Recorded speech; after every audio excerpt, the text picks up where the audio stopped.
Who we think we are can make all the difference in the world. It has been 2,000 years since Jesus was here on earth, yet we're still talking about him. Some of us even worship him. What was the key to his success? I'd like to suggest that the key to his success was he was clear on who he was. He was clear on his identity. In Matthew chapter 3, we have the story of Jesus' baptism. At his baptism, his father told him, "You are my beloved Son. In you I am well pleased." Jesus took his father at his word. He had full confidence in his father, and it was that confidence that was the secret to Jesus' success.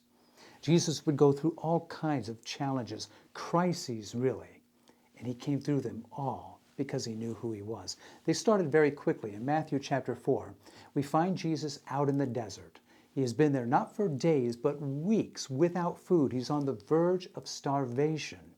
And it is in this weakened condition that the devil comes to him and says, "If you are the Son of God, if you really are who you think you are, would your father bring you out here into the desert to die of starvation? Really? If you are the Son of God, turn these stones into bread." Now let's be clear, this is not a temptation to turn stones into bread. It's a temptation to get Jesus to doubt his identity. This is important because you and I are also going to find ourselves in a difficult place. We're going to be faced with challenges. We're going to be faced with a crisis, maybe a financial crisis, a health crisis. And the devil's going to come and say, if you really are a child of God, would he be putting you through this? Really? He's going to try to get us to doubt who we are in Jesus.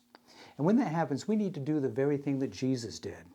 Jesus said, "It is written, man shall not live by bread alone, but by every mouth that proceeds from the mouth of God." It may not look like my Father loves me and is well pleased with me right now, but I'm going to take him at his word. He said it, I believe it. And it was that confidence that helped Jesus get through every crisis of his life, all the way up to the cross, and ultimately gave him victory over the tomb. And that same confidence can give us victory in our life as well. The devil is going to come and say, "Listen, you're not really a child of God. You're going to be going through all of this stuff.